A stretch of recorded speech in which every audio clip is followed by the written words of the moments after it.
Mais what? Doubler une voiture de police ou de gendarmerie sur la route, c'est interdit. C'est quoi ces conneries? Ah, c'est des conneries, ça change pas. Qu'est-ce qui se passe? Ah, ça y est. Ok. Doubler une voiture de police ou de gendarmerie sur la route, c'est interdit, ok, ou pas? Ok, d'accord. Sur la route, les voitures signalées gendarmerie, tout ça, ne sont pas tout à fait des véhicules comme les autres. En règle générale, les automobilistes se réfléchissent à deux fois avant d'entreprendre. C'est vrai qu'on on hésite toujours à les dépasser. On regarde bien les vitesses autorisées, on fait bien attention. Allez, on peut dépasser de 5 km/h, mais c'est vrai qu'on fait attention. Tac, le gyrophare bleu s'enclenche soudainement. Moi, ça m'est arrivé une fois.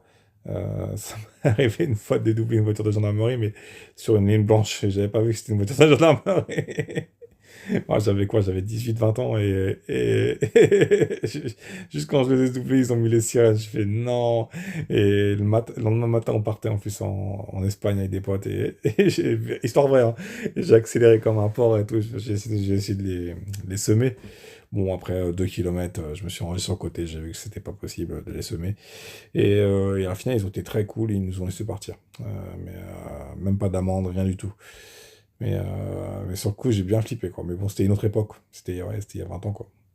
Donc, voilà. Donc, est-ce qu'on peut doubler là, là, sans risquer la contravention? Que dit le code de la route? Voilà. Alors, se retrouver en voiture derrière le véhicule de volée qui roule légèrement en dessous de la vitesse maximale, parce que c'est ça en plus, il roule toujours doucement, est une expérience que nombre d'automobilistes ont rencontrée, avec à chaque fois ou presque la même question qui flaire l'esprit, j'y vais ou j'y vais pas. Qu'en est-il exactement du dépassement des véhicules conduits par les forces de l'ordre? La réponse relève de la législation et du bon sens. Ok, le code de la route, qu'est-ce qu'il dit? Les véhicules ne sont pas dans un régime d'exception à proprement parler. Le code de la route n'interdit pas spécifiquement de doubler un véhicule de police. Ok, tant que les règles générales de déplacement. Ok.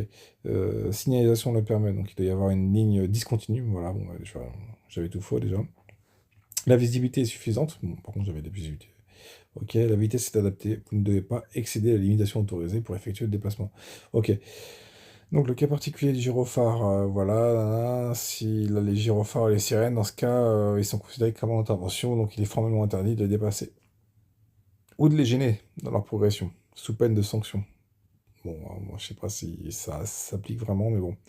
Les risques en cas de comportement inadapté, un contrôle routier pour vérifier votre comportement de documents, une amende pour non-respect de rien, doubler une voiturette, ou un tracteur sur la ligne blanche, c'est interdit ou pas? Ah, tiens, ouais, ça, c'est notre interdit. De sur la police de gendarmerie n'est donc pas interdit en soi, sauf en cas d'intervention d'urgence, signalée par le gyrophare ou les sirènes si la manœuvre est perçue comme hasardeuse ou relevant de la défiance. L'automobiliste s'expose à un contrôle. Ok, très bien, on a l'info, voilà, si tu veux.